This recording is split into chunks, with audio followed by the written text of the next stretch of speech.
And now our economic correspondent Kim Do-yeon joins us for more on the economic impact. Do-yeon, now the oil issue due to the Strait of Hormuz seems to be the biggest concern. And as we saw, the government has taken unprecedented steps regarding energy supplies, hasn't it? That's right. In fact, after the cabinet meeting, the Ministry of Trade, Industry and Resources actually issued a caution-level resource security crisis alert for oil and gas at 3 p.m. This is the first time such an alert has been issued for oil. With this, Industry Minister Kim Jung-kwan stressed the government will secure additional crude oil and alternative liquid natural gas supplies to stabilize the real economy. In addition, at the cabinet meeting, President Lee ordered the cabinet to review putting a cap on the prices of oil for consumers, adding to his strong message that we saw against price gouging. Now, the Deputy Prime Minister of Finance also said there is a legal background to this, hinting that it is a possibility, so we will have to see how the situation unfolds. Then, Do-yeon, I do have to ask, what is the current situation with energy supply routes? I mean, given the country's heavy reliance on the Middle East. Right, and we saw from Eugene's report, and the government reports that immediate disruptions are there at the Strait of Hormuz.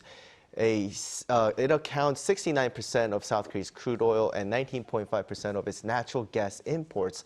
Now, authorities confirmed that 7 vessels en route to South Korea for oil and 1 for LNG are stranded. However, officials emphasize that the country has secured sufficient reserves to withstand the immediate impact.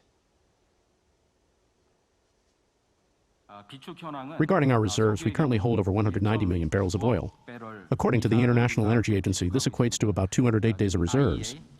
The IEA recommends a minimum of 90 days, so we currently hold about 2 to 3 times the recommended amount.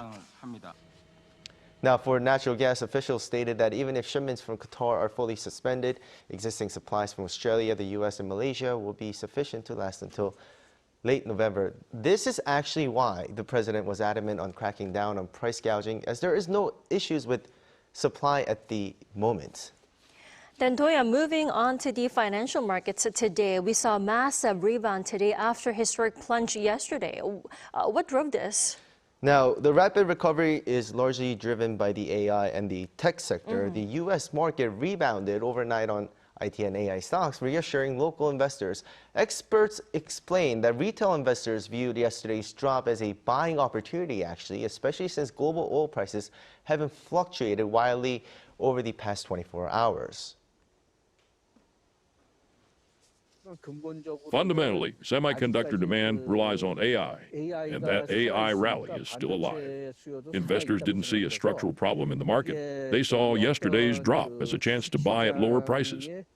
Also, Professor Yang did mention as well that seeing the changes in oil prices, many might believe that the impact has already been reflected in the prices, meaning after a dramatic rise in the last few days, it seems to have reached where it would be during a Middle East situation like this. I see. Do-yeon, thanks for coming in tonight. Thank you for having me.